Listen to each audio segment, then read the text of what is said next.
Hey everyone, and welcome back to my channel. If you're new here, my name is Keisha, and today I'm going to be talking about my 2021 most anticipated young adult and adult releases.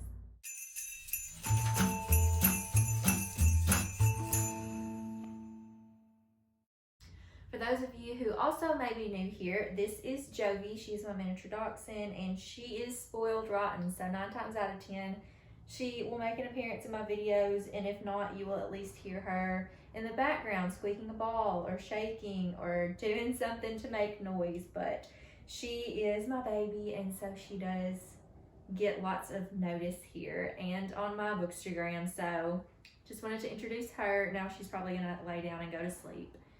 But without further ado, let's go ahead and get into the video. So once again, yes, I still have my Christmas tree up. It is currently New Year's Eve, and my Christmas tree will not be coming down until a little bit into January. I like to have my tree up. I like the way it looks. I like the way it just kind of adds a coziness to this room. And so I moved some things around a little bit, so because I was like, I don't really want to sit in the same place as the other two videos. So we're here today, and I am all about the cozy vibes with the tree, so it's staying up a little bit longer. So you may have already seen my last video, which was my 2021 most anticipated middle grade releases. If you have not already seen it, I'll go ahead and link it in the description box below. But today I want to talk about some of my young adult and adult most anticipated releases. So if I counted correctly, I believe I have 10 young adult releases and 6 adult releases that I'm going to be talking about in this video. So without further ado, let's go ahead and get started. So the first book I'm going to start with is going to be young adult, and this is Lore by Alexandra Bracken. I've never read anything by this author before, but I know that they are pretty popular, and I honestly don't know too much about this book. I was really intrigued about the cover, as I'm sure most people are. It looks like Medusa. I'm not sure if it is Medusa, and I honestly don't know too much about the book.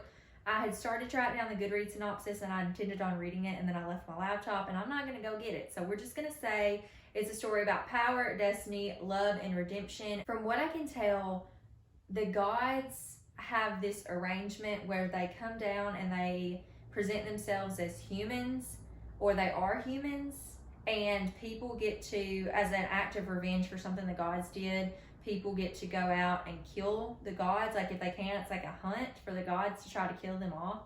And I'm not really sure much more about it than that. I know our main character's name is Lore, and that's about it. I don't really remember anything else, but it sounds like a really interesting story, and I am a big fan of Greek mythology, and so this just sounded like a really good one. The next young adult book on my list is called Into the Heartless Wood by JoAnna Ruth Meyer, and this book is basically a romance between a boy named Owen and a tree siren named Seanan. And all that I really know about this one is that there's this witch that lives in this wood, and this witch has, like, I think told all these tree sirens to kill off anybody that comes into the wood, and she uses the souls to feed this tree, the Heartless tree, and then she gains power from the tree in order to grow her domain. So something to that effect. But now that Seanan has saved Owen and apparently, possibly, fallen in love with him, now she wants nothing more than to become human. So now she's on this quest to become human, but along the way, she's going to unlock a dangerous curse that involves an ancient war between the witch and the king. So that just sounds like a really interesting story and kind of odd, like a story about a tree siren and a boy falling in love. That just seems a little odd to me. So I'm very intrigued by that, and I'm really looking forward to that one. Next up is Tales from the Hinterland by Melissa Albert, and I'm really excited about this one. So Melissa Albert wrote The Hazelwood, which I read a couple of years ago. I still have not read The Night Country, but I plan on hopefully reading it next year. I just kind of got off of fantasy this year for some reason, but I'm hoping to pick that back up in 2021. So if you don't already know, The Hazelwood is kind of like a dark fairy tale type story that stars our main character, Alice, and Alice's grandmother wrote a book of fairy tales that are dark that became really famous. And Alice and her mother, they live together. This is going to be a really wonky, I'm saying the synopsis in a really weird order, but Alice and her mother live together. Bad luck follows them everywhere. She's not allowed to see her grandmother. Her grandmother wrote all these scary fairy tale things. Then all of a sudden her mom disappears, and supposedly she might be in the Hazelwood, which is her grandmother's estate, and her mom's like, stay away from the Hazelwood, but obviously she goes after her mom, and some stuff starts to unfold, and I'm not going to say much more than that, but Tales from the Hinterland is actually the book that Alice's grandmother wrote that is talked about in the Hazelwood. And so I'm really excited to read that one. It involves 12 fairy tales that Alice's grandmother wrote, and I'm just really excited to read that. I love the thought of reading the dark fairy tales that inspired some of the characters that you meet throughout the series. So I'm really excited to read this one also. Next up, I have a young adult romance called You Have a Match by Emma Lord. Honestly, the main reason why this book is on my list is because it reminded me of The Parent Trap. So this story follows a girl named Abby. And Abby does this DNA service. It has something to do with the guy she likes, I think, or something like that. But anyway, she does this like DNA test through this DNA service, and she comes to find out that she has a long-lost sister. And her long-lost sister is Savannah Tully, who is an Instagram star, and they could not be more different. So now Abby is stuck on this whole thing of like, why was Savannah given up for adoption, and why did her parents never tell her about it, and does Savannah know, or did, what is going on here? So they decide to get together at a summer camp. Does this not just sound like The Parent Trap? I mean, I know in The Parent Trap they met at the summer camp, but like it just gives me Parent Trap vibes. So they want to be at the summer camp and get to know each other and figure out how all of this happened. Leo, which is the guy that Abby is crushing on, ends up being like the co-chef or something like that at the summer camp, so that makes things kind of difficult. And then Savannah is like just this really kind of like uppity type person that doesn't like change and likes things her own way and likes, I don't know, it's kind of a weird dynamic. And then also, there's obviously a big secret that her parents are keeping from her, and this has the ability to change everything. So this sounds like a really awesome story, and I'm really excited to read a book that is very reminiscent of, well, it seems to be very reminiscent of The Parent Trap, or at least gives me those vibes.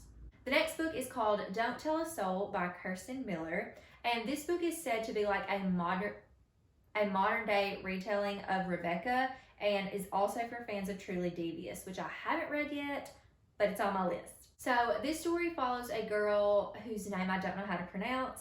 It's spelled B-R-A-M, so I'm not sure if it's like Bram as in Bram Stoker or Bram. We're going to say Bram because I don't know, and I feel more comfortable saying that one. So anyways, Bram really wants to disappear from her old life.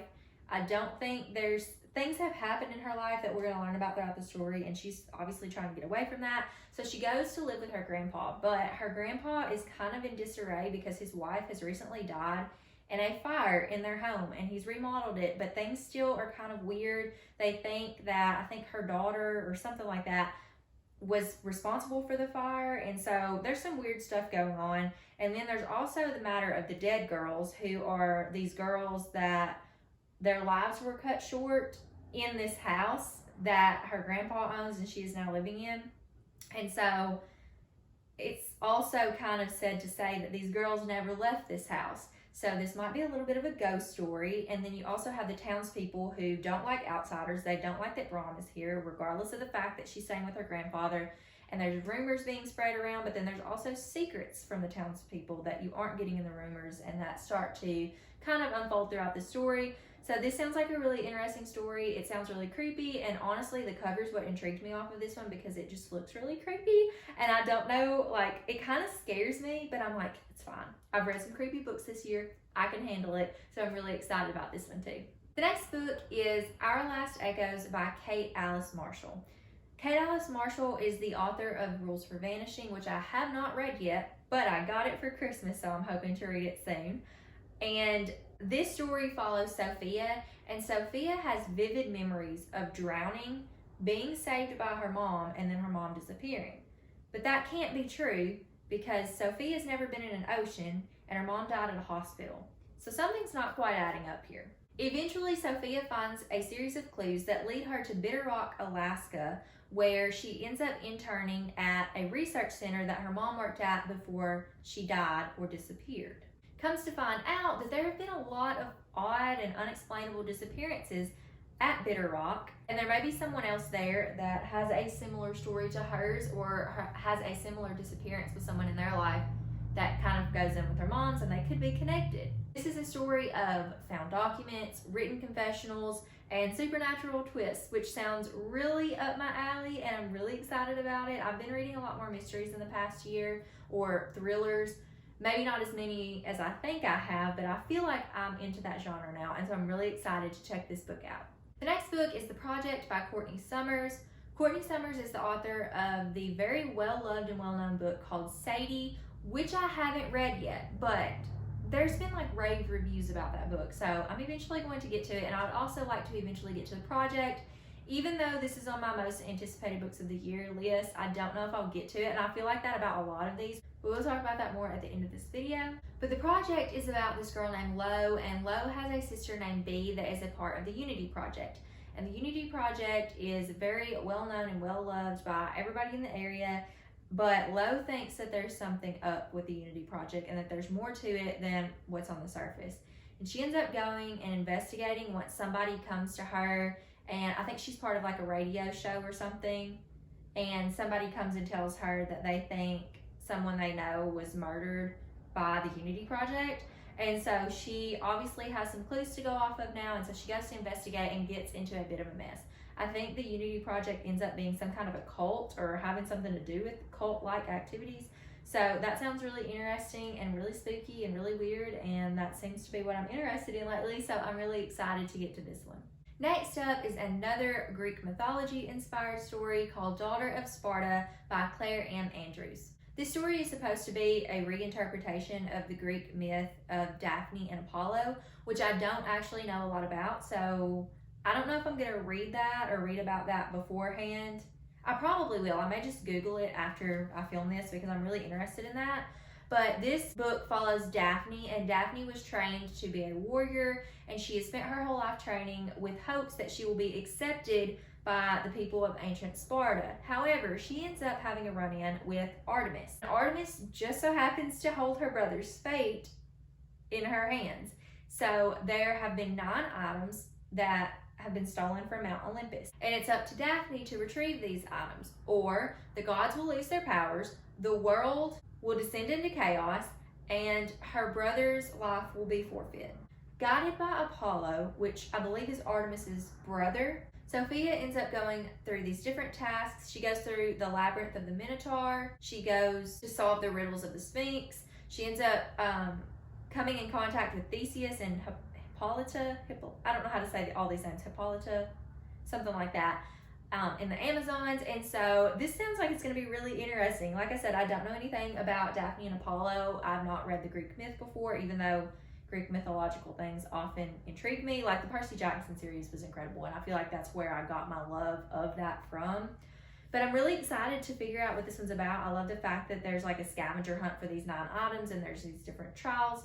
So I'm really excited to read this one too. Next up is Last Chance Books by Kelsey Rodkey, and this book is about a book lover. And so it stars our main character, Madeline Moore. And Madeline's family has owned this bookstore for generations, and she is determined that when she comes back after college, she is going to take the store over from her aunt. However, when she gets back, she finds out that there is a new chain bookstore that is opened right across the street and is threatening business. Obviously, Madeline is going to do whatever it takes to keep her family's store open so she can run it, but she ends up meeting Jasper, who works at the store across the street. And I feel like this is going to be an enemies to lovers romance.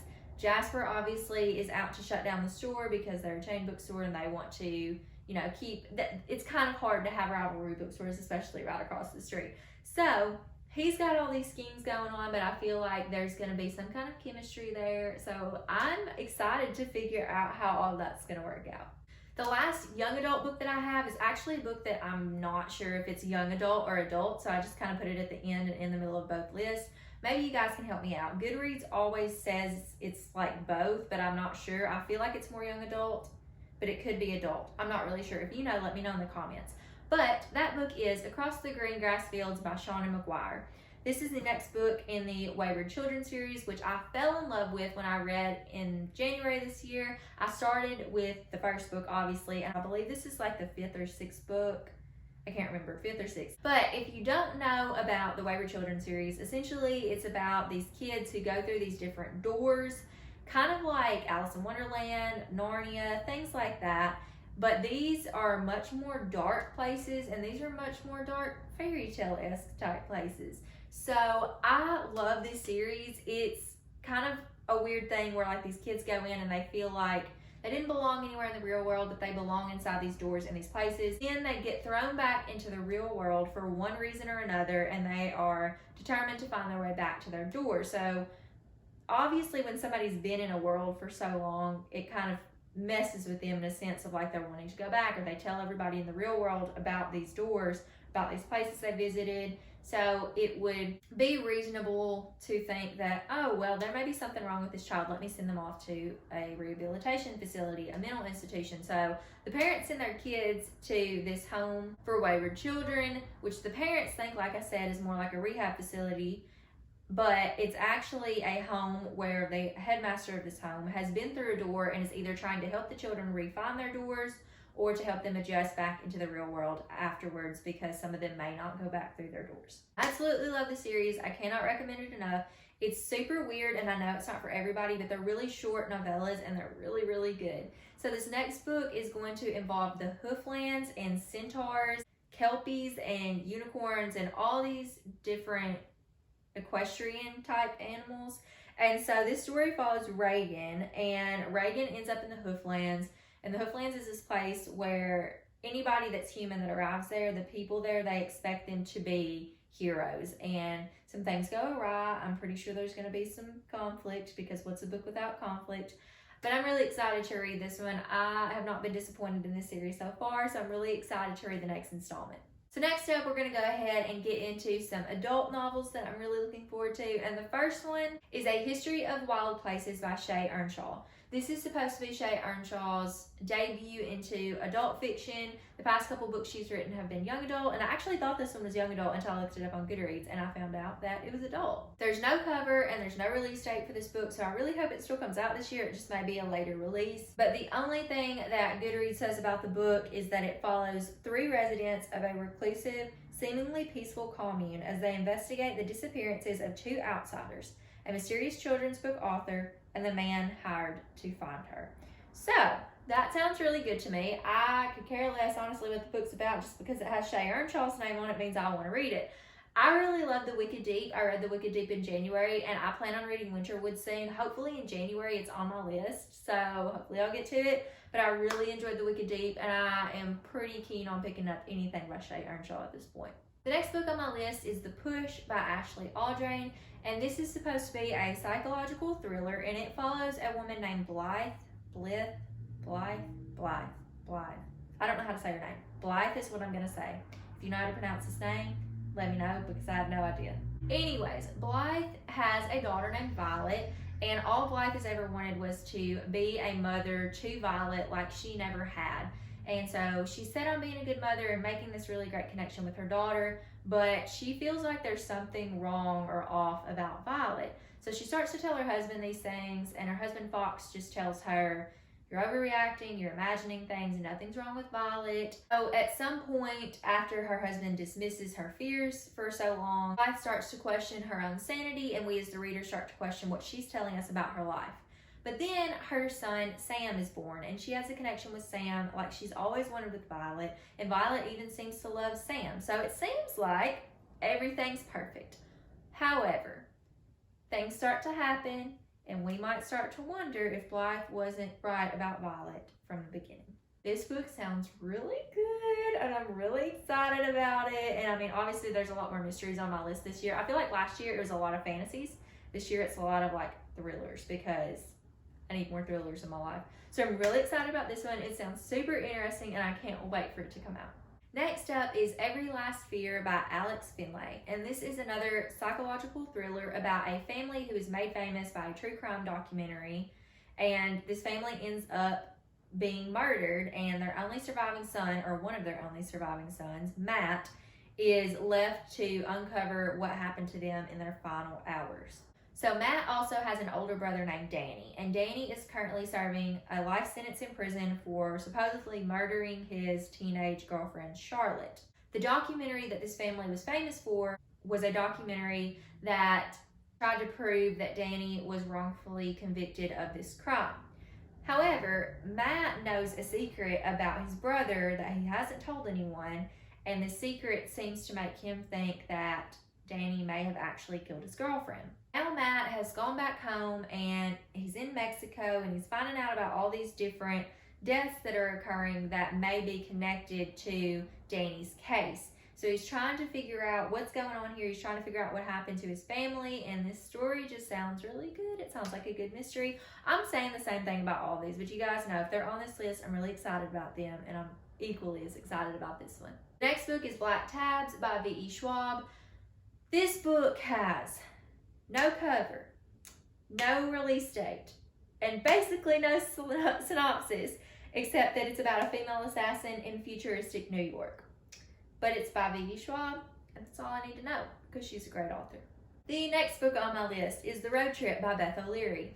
You may be wondering, Keisha, why is this book on your list? Because you have the Flatshare sitting on your shelf that you haven't read yet. And you also have the Switch on your list that you haven't read yet. And this is the third Beth O'Leary book that's come out, and you're still really excited about it, but you've never read her before. Yes, I am, because the synopses of these books are really intriguing to me. So I don't even know if I like this author or not yet. Hopefully I'll read the Flatshare this year, hopefully around Valentine's Day, because I like to read some romance around then, but who knows? We don't know. But anyways, this book follows a girl named Addie and her sister, and they are on a road trip to one of their friends' weddings in Scotland. But then they get rammed in the back end by a car, and guess who's in the car? Addie's ex-boyfriend, who she's been trying to avoid and get over for the last 2 years.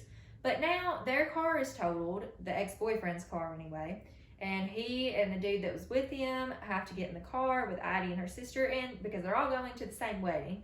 So now they have to road trip, and some stuff's gonna go down, and we don't know, are Addie and what's his name, Dylan, are Addie and Dylan really over, or will they get back together? Who knows? So this just sounds really interesting to me, and I'm excited to read it. And next, along the same lines of romance, we have The Soulmate Equation by Christina Lauren. And I've read 2 Christina Lauren books. I have 10,000 Christina Lauren books on my list. Not 10,000, but basically all of them. Christina Lauren is an author duo, and while I really love their writing and their stories, I could do without the smut. But the stories are so good, I always just want to pick them up. So, The Soulmate Equation is about a girl named Jess, and Jess goes on this dating app, and she ends up matching with the founder of the app, who is Dr. River Pena. I don't think there's a little tilde thing over the end. Pena. The doctor, the guy who created the app. And anyways, so she knows him, and he's stuck up, and he's stubborn, and she doesn't like him. So obviously we've got enemies to lovers romance here. I'm not sure if I like enemies to lovers. I know I like friends to lovers, or like childhood friends to lovers, or you haven't seen the person in a while and come back together, and yeah. But I don't know if I like enemies to lovers. I'm not really sure. I mean, I've read enemies to lovers, I'm pretty sure. I can't think of any off the top of my head. But I hope that I like this one. I'm intrigued by it. She has to get to know him. She doesn't want to do this, obviously, because she knows the guy. But the app people, they're like, we'll pay you if you just get to know him, because this is going to be like our diamond match. This is going to set the stocks high on this app. It's going to, we're going to win with this. So, pretty sure it's going to be enemies to lovers. They're going to end up getting together. The app's going to be a success. Woo! So, I'm really excited about this one too. And the last book on my list. The last one, quite possibly the most important one. Quite possibly, other than Shauna McGuire's new book and the book in my middle grade releases that was Bridge of Souls by Victoria Schwab, this book may very well be my most anticipated book of the year, and I will read this book. I might not read the rest of these books, because that kind of happened last year. I'll mention that really quickly before, because the suspense is going to kill you in this. No, it's not going to kill you, but I'm just going to let the suspense ride a little bit longer. So really quickly, before I get into my most anticipated book of the year, I will say that out of my list last year, I think I read maybe 2. I can't remember if In a Holidays was on my list or not, but I did read that. And then I know Catherine House was on my list, and was that a disappointment? It was weird. It had potential. I really liked the beginning, and then it just went, yeah, I didn't like it. So, I don't know if there's any other books on that list that I read. I don't think so. but I read 2 at least. But I got off my fantasy kick and I started reading other things. So that's why I didn't read all of them. So I know that I probably won't read all of these books this year, but I will hopefully eventually if they still catch my interest. There are some books I put on my list last year that I don't even care about reading now. So we'll see. But without further ado, drum roll please. The Maidens by Michaelides. You guys, okay. I read The Silent Patient a couple years ago, and it was the book that got me into thrillers. It was phenomenal. Some people don't think it was phenomenal, and that just hurts my heart just a little bit. But it's probably because you guys have read more thrillers than I've read, and you probably saw things coming, but I didn't, and I was blown away. It was incredible. It's one of my all-time favorite thrillers. Not that I've read just a ton, but I've read a handful, and it's incredible. And I have been patiently stalking Michaelides' Instagram, waiting on him to say, hey, I'm finished with my book. Hey, I'm finished with my edits. The second book's coming out. And then he finished it, like, I don't remember when it was sometime at the end of last year, and he posted, he was like, I finished the book. And I'm like, oh, it's gonna come out soon. And then, like, I didn't hear anything. And then a couple of weeks ago, I saw it on Goodreads, and it was like, this is the book. So, all right, this is the book. It's The Maidens by Michaelides. It's a psychological suspense thriller. It involves Greek mythology and murder and obsession. And oh my gosh, this book could not be more perfect. I'm so excited. So it follows Mariana.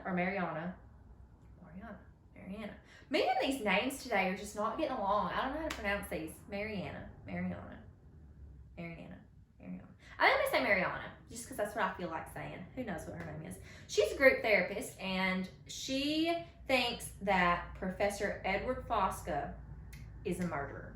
And y'all, I'm so excited. I'm just like giddy. Professor Edward Fosca is this Greek mythology or Greek tragedy professor at Cambridge University. And Mariana. Is that a garbage truck? I'm getting distracted. Is today Thursday? It is Thursday. The garbage truck's running today. So we're just gonna hold on because that's gonna make noise though. But anyways, you might still be able to hear the garbage truck in the background, but hopefully it won't be bad. Mariana. I don't know what to say. She is an alumni of this university also. But anyway, so clearly she thinks this professor is a murderer, and she's just really suspicious of him, and he has this connection with this secret society on campus called the Maidens. So there's a secret society that obviously has also piqued my interest. So Zoe's niece, I believe, ends up coming to her because one of her friends that is a member of the Maidens has been murdered. And who do you think Mariana thinks did it? The professor. So she is determined to stop this killer one way or another, even if it costs her everything. Even her own life. I don't know very much about this book. Obviously, that's a very vague synopsis, but I'm so stoked to read this book, you guys. If y'all couldn't tell from my excitement, the garbage truck kind of like lowered it a little bit because I had to wait there for a second, but I'm really excited about that book. Michaelides' writing was just phenomenal, and I'm really excited. Like, I actually even want to reread The Silent Patient, even though I know what's going to happen. I want to reread it and experience it again and see if I can pick up on things that I didn't really get at first. But I'm just really excited about it. I'm really excited. So yeah, that's my most anticipated book of the entire year, probably. Alright guys, that is all for my most anticipated releases. Part 2, like I said, if you missed part 1 where I talked about my middle grade releases, that is in the description box below. I hope that you found some young adult or adult novels that piqued your interest and that you can add to your TBR for 2021. Let me know if I missed any. There are some others that I've heard of, but if you have any suggestions that you're really excited about, let me know in the comments below. If you like this video, go ahead and hit the like button, and if you would like to see more videos from me, you can hit the subscribe button and the bell so you can get notifications for whenever I post a new video. I'm really excited to get into this new year, and hopefully the new year will mean more content and better things coming. I'm not really sure. I always am really highly anticipating doing more with BookTube and Bookstagram, but then something always ends up happening. So we're going to cross our fingers and hope that this goes really well this year, because I love doing this. I love talking to you guys about books. I want to thank all of you guys who have subscribed, whether here or on Bookstagram, and all of the friends that I've made. This community is always a breath of fresh air. There's a siren in the background. My bad. There's always something, but it's fine. I'm really thankful for you guys, and I'm really thankful for being able to create content and make new bookish friends online. So once again, for the final time this year, because you probably won't see another video from me until the new year, and you probably won't see this video from me until the new year, but thank you all again so much for watching, and I will see you in the new year. Bye!